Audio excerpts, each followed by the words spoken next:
On September 12, 1897, in the rugged mountains of what is now Pakistan, 21 Sikh soldiers faced an impossible choice.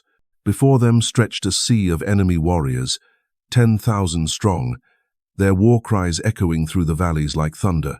Behind them lay two isolated British forts, cut off from reinforcement, their garrisons watching helplessly as the storm approached. The odds were beyond comprehension. One defender for every 500 attackers, yet these men, led by a battle-hardened sergeant named Havildar Ishar Singh, would make a decision that would echo through history and leave the world in stunned disbelief. This is not just another tale of military courage. This is the story of the Battle of Saragarhi, a last stand so extraordinary that when news reached the British Parliament, members rose to their feet in spontaneous ovation. So remarkable that it has been compared to the legendary 300 Spartans at Thermopylae, so inspiring that UNESCO has recognized it as one of the 8 most significant acts of collective bravery in human history. What unfolded in those mountain passes would redefine what it means to fight against impossible odds. The year 1897 found the British Empire stretched thin across the volatile Northwest Frontier, a lawless region where tribal warriors had resisted foreign rule for centuries. Here, in the shadow of the Hindu Kush Mountains, the Samana Range cut through the landscape like a jagged spine. British forces clung to isolated outposts, connected only by precarious communication lines and the courage of the men who manned them. It was a place where empires came to test their resolve, where the margin between victory and annihilation was measured not in miles, but in minutes.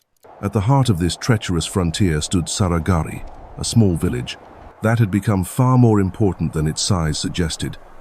Perched on a rocky outcrop between two vital British strongholds, Fort Lockhart and Fort Gulistan, it served as the crucial link in a chain of communication that kept the entire region from falling into chaos. The post was manned by soldiers of the 36th Sikhs, men drawn from the fertile plains of Punjab, who would trade their plows for rifles in service to the crown. But Saragarhi was more than just another military outpost. It was a lifeline. Using an ingenious system of mirrors and reflected sunlight called heliographic communication, the signalmen at Saragarhi could flash coded messages between the isolated forts, coordinating defenses and calling for reinforcement when danger threatened. Without this vital link, the two larger garrisons would be fighting blind, cut off from each other and from the outside world. The men who held Saragarhi held the key to the survival of hundreds of their comrades. The leader of this small garrison was a man whose very presence seemed to embody the contradictions of frontier warfare. Havildar Ishar Singh had been born in 1,858 inches, a village near Jagraon, in the heart of Punjab's agricultural heartland. At 18, he had enlisted in the Punjab Frontier Force, drawn by the promise of steady pay and the chance to serve alongside men who shared his Sikh faith and warrior traditions. By 1887, he had transferred to the 36th Sikhs, where his superiors would come to know him as a complex figure, brilliant in battle yet difficult in peacetime. British military records would later describe Singh with a characterization that captured the essence of the man. Ishar Singh was a somewhat turbulent character whose independent nature had brought him more than once into conflict with his military superiors. Thus, Ishar Singh, in camp a nuisance, in the field magnificent. It was this very independence, this refusal to bow to convention, that would prove crucial in the hours to come. Singh was a man who thought for himself, who weighed honor against survival and chose his path accordingly. At 39 years old, Singh commanded not just respect, but genuine loyalty from the men under his charge. His garrison consisted of 20 other soldiers, including 2 non-commissioned officers and 18 sepoys, all veterans of the harsh frontier campaigns that had shaped them. These were not green recruits fresh from training, but seasoned warriors who had learned their trade in the unforgiving mountains, where mistakes meant death and hesitation meant defeat. The summer of 1897 had been particularly volatile along the Northwest Frontier. Tribal unrest simmered like water in a kettle, ready to boil over at the slightest provocation. The Pashtun warriors, who had never fully accepted British rule, were stirring with talk of jihad and liberation. Their leaders spoke of driving the foreign invaders from their ancestral lands, of reclaiming the passes and peaks that had been theirs for generations before the British had ever dreamed of empire. Intelligence reports filtering back to British headquarters spoke of large gatherings in the tribal territories, of weapons being distributed and war councils being held under the cover of darkness. The signs were unmistakable to anyone who understood the rhythms of frontier warfare. A storm was building, and when it broke, the isolated British outposts would bear the full fury of tribal wrath. As September dawned, the atmosphere along the Samana Range grew increasingly tense. Patrols reported unusual activity in the valleys below, the movement of large groups of armed men who melted away into the rocks whenever British forces approached. The heliograph stations worked overtime, flashing messages between the scattered posts as commanders tried to piece together the intelligence and prepare for what seemed inevitable. Lieutenant Colonel John Haughton, commanding the 36th Sikhs from Fort Lockhart, found himself in an impossible position. His forces were stretched across multiple outposts, each one vulnerable if attacked in strength. The terrain made rapid reinforcement nearly impossible, and the tribal forces gathering in the valleys outnumbered his entire regiment many times over. Every decision carried the weight of hundreds of lives. Every deployment could mean the difference between holding the line and watching the entire frontier collapse. The strategic importance of the region could not be overstated. The passes through the Samana Range controlled access to the settled districts beyond, where millions of British subjects lived and worked under the protection of the Raj.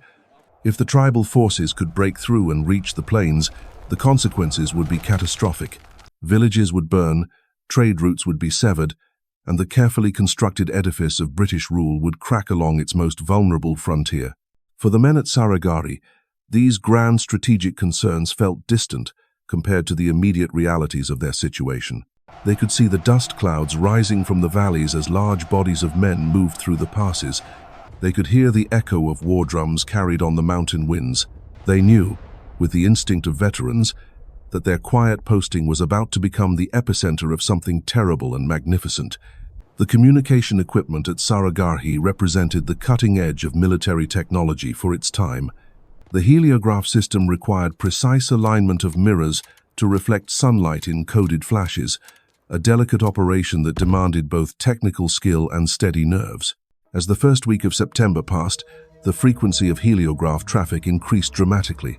Messages flew between the posts reporting tribal movements, requesting supplies, coordinating patrol schedules. The men at Saragarhi found themselves at the center of a web of communication that stretched across hundreds of square miles of hostile territory. They were no longer just soldiers defending a position. They had become the nerve center of British resistance in the region. Yet even as the tension mounted, few could have predicted the sheer scale of what was approaching. In the pre-dawn darkness of September 12th, the valleys around Saragarhi began to fill with a sight that would have chilled the blood of any seasoned frontier fighter. Thousands upon thousands of tribal warriors emerged from the mountain passes like a dark tide, their white robes ghostly in the moonlight, their weapons glinting as the first rays of sun touched the peaks above. The Afridi and Orakzai tribesmen had answered the call to arms in numbers that staggered even their own leaders. Village after village had emptied as men took up their rifles and swords, driven by a combination of religious fervor, tribal pride, and the ancient hatred of foreign rule that burned in their hearts. They came from settlements scattered across the rugged frontier, united by a common cause that transcended the petty feuds and rivalries that normally kept them apart. From his vantage point at Fort Lockhart, Lieutenant Colonel Haughton watched through his field glasses as the enemy force assembled in the valley below. What he saw defied comprehension. Standards and banners dotted the landscape like flowers in a deadly garden, each one representing 1,000 warriors or more.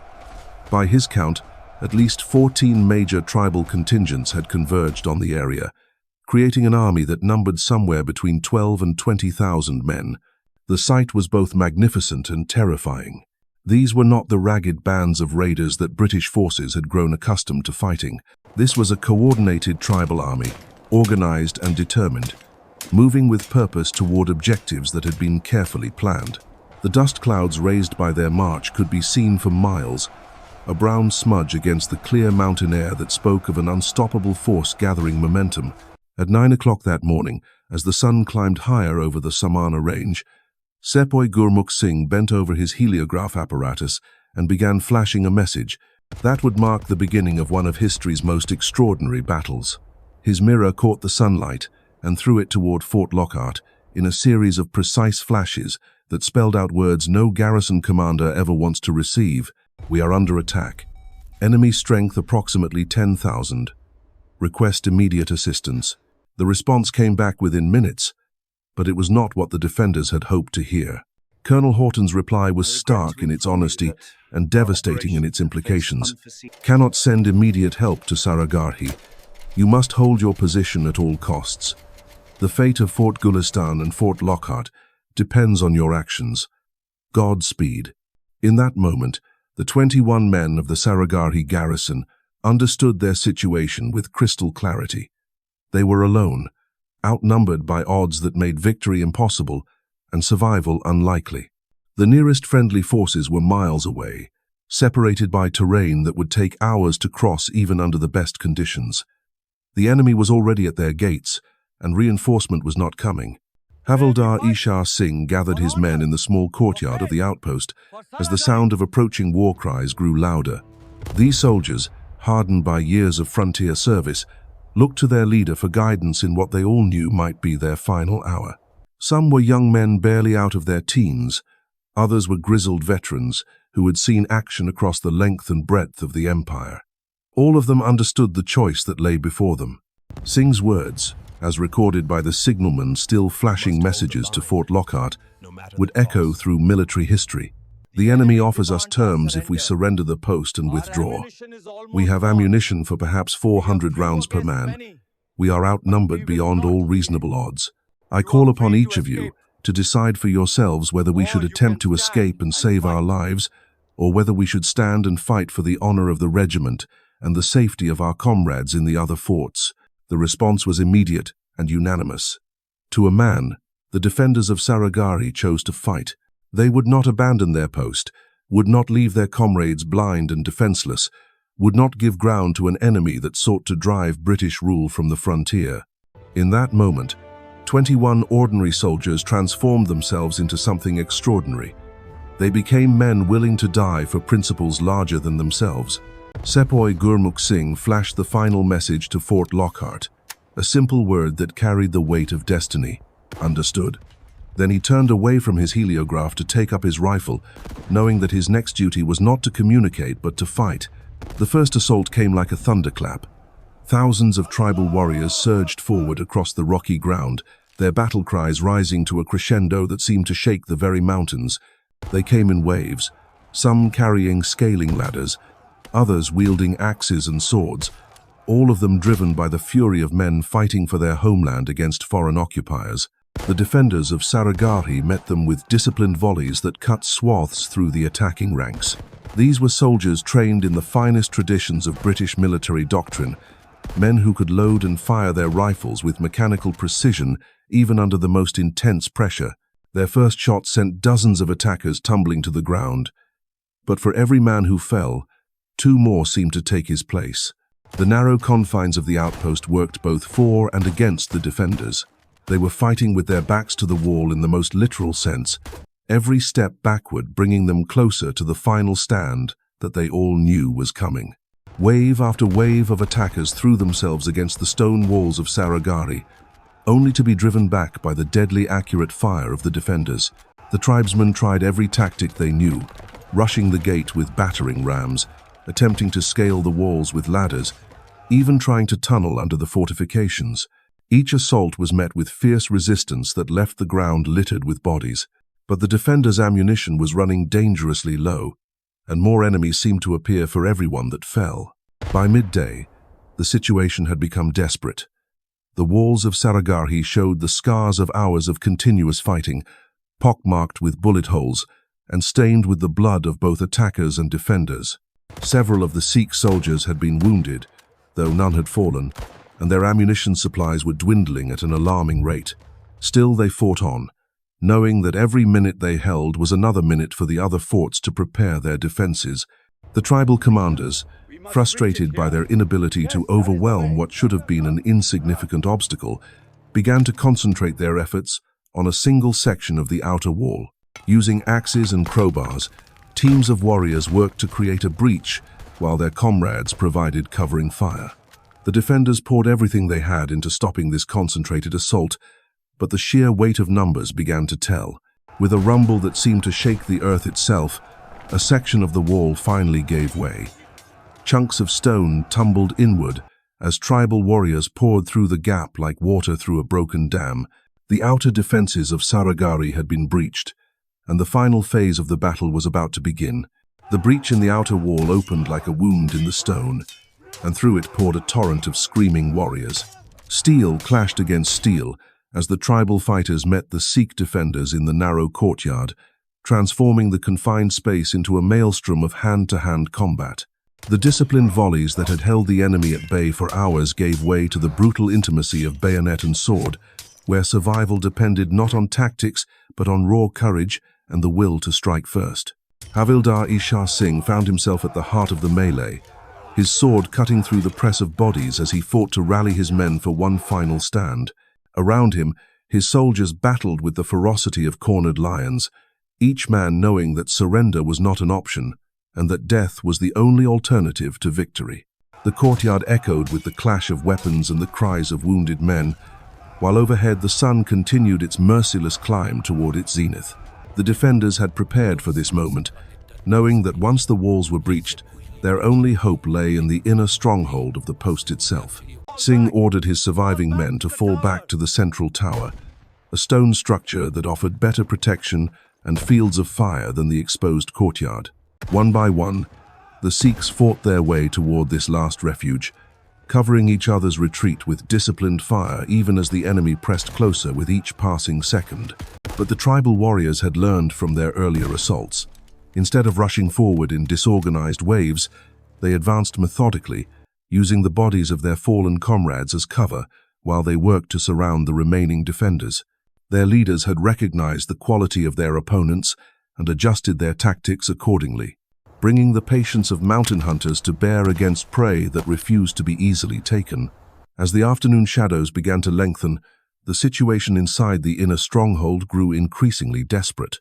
The defenders were down to their last few rounds of ammunition, and several more had fallen to enemy fire. The stone walls that had seemed so solid that morning now felt like a tomb, echoing with the sound of axes and rifle butts as the attackers worked to break through the heavy wooden door that stood between them and their quarry. Sepoy Gurmukh Singh, the signalman who had faithfully transmitted the battle's progress to Fort Lockhart, found himself in the impossible position of being both chronicler and participant in the final act of the drama. His heliograph equipment lay shattered from enemy fire, the mirrors that had connected Saragarhi to the outside world reduced to glittering fragments scattered across the floor. Now he clutched his rifle with hands that had grown steady despite hours of continuous fighting, preparing to sell his life as dearly as possible. The sound of splintering wood announced the moment they had all been dreading. The door to the inner stronghold sagged on its hinges, then burst inward in a shower of splinters and iron fittings. Through the gap poured a flood of tribal warriors, their faces blackened with powder smoke, their weapons gleaming with blood and sweat. The final confrontation had begun, and there would be no quarter asked or given. What followed was combat stripped of all pretense and strategy, reduced to its most elemental form. Men grappled with each other in the confined space, using rifle butts and bayonets when ammunition ran out, fighting with knives and bare hands when their weapons broke or were torn from their grasp. The air grew thick with smoke and dust, making it difficult to distinguish friend from foe in the deadly chaos that engulfed the chamber. One by one, the defenders of Saragarhi fell to the overwhelming numbers arrayed against them. Each man fought until his strength failed, buying precious seconds for his comrades with his blood and courage. The stone floor grew slippery with gore as the battle raged back and forth across the narrow confines of the tower, neither side willing to yield an inch of ground without exacting a terrible price from their opponents. Havildar Ishar Singh, wounded in half a dozen places but still standing, found himself pressed back against the far wall of the chamber. Around him lay the bodies of his men, soldiers who had followed him into this impossible fight and given their lives without complaint or hesitation. His sword, heated to red hot from the friction of continuous combat, felt like molten metal in his hands, but still he swung it with deadly precision against the enemies who pressed forward to finish what they had started. The end came not with a single dramatic moment, but with a gradual recognition that the impossible had been achieved and then surpassed. The tribal warriors, expecting to overwhelm their opponents through sheer weight of numbers, found themselves engaged in a battle of attrition that cost them dearly for every step forward. Bodies piled upon bodies in the narrow chamber, creating obstacles that hindered their own advance while providing cover for the few defenders still capable of resistance. Sepoy Gurmukh Singh, true to his role as the post's communicator, found his voice one final time as the enemy closed in around him. His battle cry echoed through the smoke-filled chamber, a defiant shout that carried the pride and faith of his people into the gathering darkness. Bole so nihal, Sat Sri Akal. The words rang out above the clash of weapons and the groans of wounded men, a final declaration that some things were more precious than life itself. The tribal commanders, watching from outside the tower as their men fought to clear the last pockets of resistance, began to understand the true cost of their victory. The ground around Saragarhi was carpeted with their dead and wounded, hundreds of warriors who had fallen to the rifles and bayonets of just 21 defenders. What should have been a brief skirmish on the road to greater conquests had become a charnel house that would haunt the memory of every survivor. As the sun began its descent toward the western peaks, the sounds of battle gradually faded into an ominous silence. The post of Saragarhi had finally fallen, its defenders overwhelmed after nearly 8 hours of continuous fighting that had tested the limits of human endurance and courage. Smoke rose from the shattered buildings where fires had been set to burn out the last defenders, while the tribal warriors began the grim task of counting their losses. The delay caused by the fierce resistance at Saragarhi had unexpected consequences that rippled across the entire campaign. The tribal forces, bloodied and exhausted by their costly victory, found their momentum blunted just when they needed it most. The hours lost in reducing what should have been a minor obstacle had given the defenders of Fort Gulistan precious time to prepare their defenses and call for reinforcement from the main British garrison. When the tribal army finally turned its attention to the larger prize of Fort Gulistan, they found not a surprised and unprepared garrison but a fortress ready for siege. Artillery pieces had been positioned to command the approaches, ammunition had been distributed, and relief columns were already marching through the mountain passes toward the sound of the guns. The window of opportunity that might have allowed the capture of the fort had closed, sealed by the sacrifice of 21 men who had chosen duty over survival. The relief column that finally reached Saragarhi on the morning of September 13th found a scene of devastation that spoke eloquently of the ferocity of the battle that had raged there. The stone walls were pockmarked with bullet holes and stained dark with blood, while the courtyard was littered with the debris of war.